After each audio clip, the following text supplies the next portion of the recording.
Hello, everyone. We are live. It is Tuesday tea time with Chala Dinkoy, CEO and founder of the Repositioning Expert, and I am back from my travels last week. Two amazing cities. I went to Austin and McLean. I was in Texas and Virginia. I'm telling you, I am touring the world. Hold on, let me take a sip.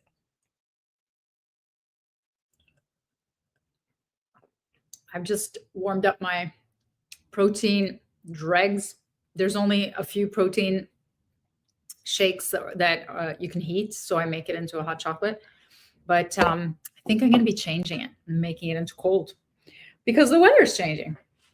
It was so balmy. It was so beautiful down in Austin when I was down there. And then it got a little bit colder when I went up to Virginia to McLean. And then, of course, I came back to Toronto and it was like freezing. So anyway, it went really well. And I met so many, mid-sized businesses of the size of 3 to 15 million, as I call them, mid-sized for me.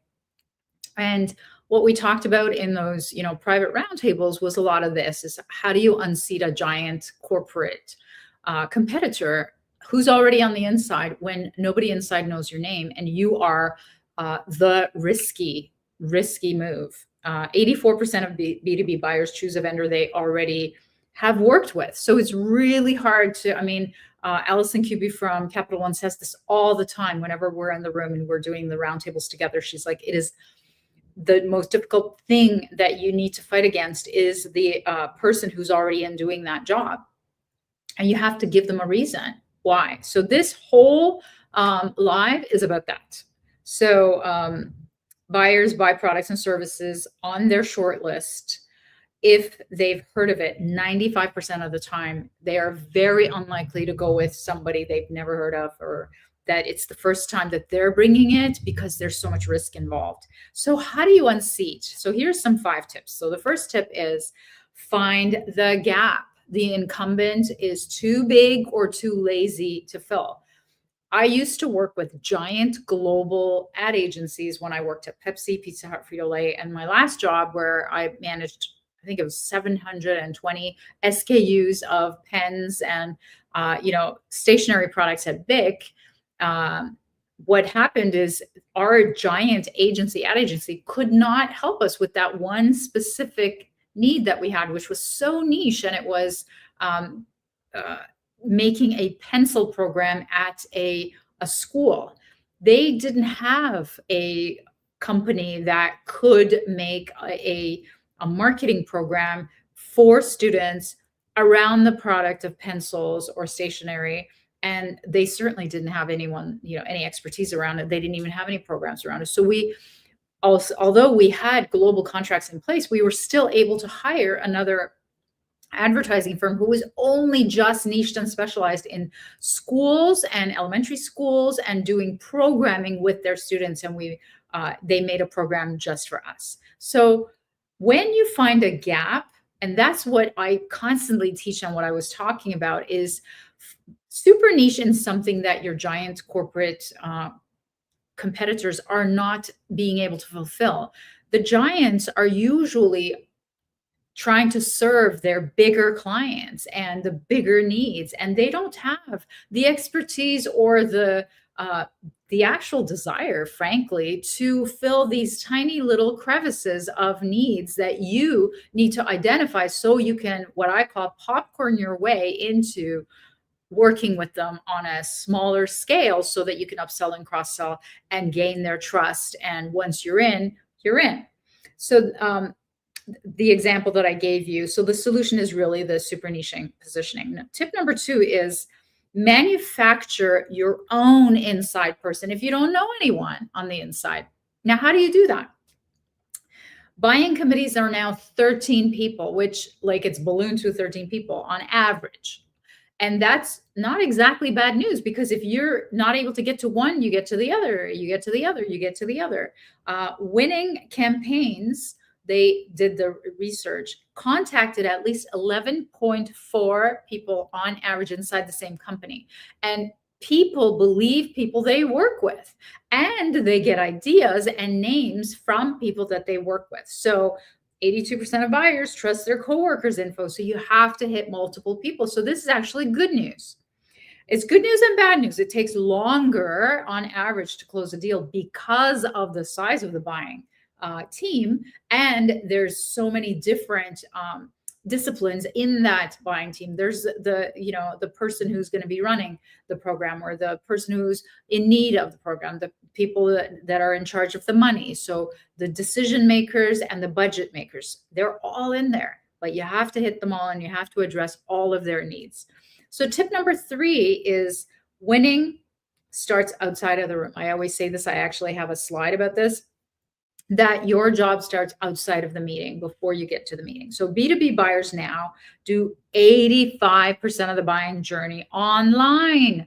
So if you're not a decision makers, super niched thought leader, and AI is not even finding you as a thought leader in whatever that decision maker is searching for advice on around the pain point through AI, you're never going to be recommended. You're never going to show up. And only 17% of the buying time is in direct contact with the vendor. So they're doing their self-search. They are self-serving themselves online through almost the whole journey. And they don't want you to call them. They want to reach out to you once they're ready. So they have to hear of you before they even can put you on a short list. So how do they hear of you? You have to speak at their conferences. You have to network with their 13 people in their committee, or you have to network in their industry. And you have to show thought leadership. So you have to have a crystal clear idea of what pain point you're going to be super niched in what industry, because industries hang out together and they talk to each other and they respect their peers and they talk to each other online and in online forums and formats and offline. Here are some forums that you could look at: private Slack communities, niche LinkedIn groups, industry forums. You need to have visibility and presence while you're consistently talking about serving the same industry and all the people that you helped, all the clients that you helped in the same pain, what you did and what their results were. It is just a formula. So tip number 4 of how to unseat a corporate giant when nobody inside has heard your name is to lather on the social proof. I understand you don't know anyone on the inside, but that doesn't mean you don't know anyone on the inside of their industry. And they listen to each other. They are peers, so they will respect peers and they will find more value in listening to how you help the same industry, the same person who's doing the same job at another company, and how you solve the problem for them. Okay. Only 3% of buyers trust sales reps. And that's a SalesHive statistic. So what does that tell you? They trust their peers. They trust their industry peers. So unless you're in front of their industry peers with your content and your presence and your visibility, and you're constantly and consistently talking about the same thing and how you help, you are not even in their consideration set and you're too risky to work with. You cannot unseat anyone when you're risky. So that's the last tip, really, is, the bottom of the, I know I'm kind of like trying to drink the thing to get rid of the thing. Something wet, just hold on. Hopefully that'll do it. Okay. That's when the dregs have bottomed out. Okay, so the last tip is reduce the risk of switching. How do you reduce the risk? 1, you give them that sense of comfort of being around and having visibility and having credentials and credibility. All my books, all my speaking engagements, all my partnerships, my television appearances, they give credibility and a safety factor. Because if they continually see you speaking at their industry events or sponsoring or networking, they're going to get to know your name. So first is that, visibility. 49% didn't buy a service or a product that they wanted to, even though they wanted to, because they were afraid of losing their job or losing face. This is a statistic that I show in every presentation. So what are some of the ways you can offer a pilot, a low commitment, low risk, low budget, some small form of a popcorn project in your super niche that the giant incumbent hopefully isn't already taking care of? Prepare a switching cost analysis if you're trying to unseat them. What is the consequence of status quo? Do a cascading cost and show it to them. Arm the person, whoever of the 13 committee on average that you've got that is now your inside person. You have to arm them with a business case template. And this template has to have this cost of, cascading, cost of status quo of staying with the same company. And then you give them ROI numbers, you give them business case studies, you give them objection handling stories with the case studies that are built into the case studies, and really dollar impact of switching to you. And then you present a transition plan so that nothing goes missed while during the transition, because that's your biggest fear, right?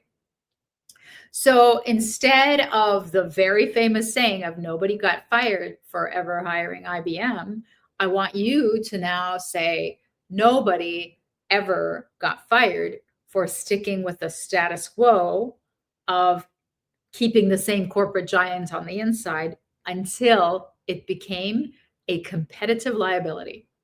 If you can say that, that's when you know that you are fully qualified to unseat the giant inside. I hope that was helpful, and I'll speak to you next week. Take care.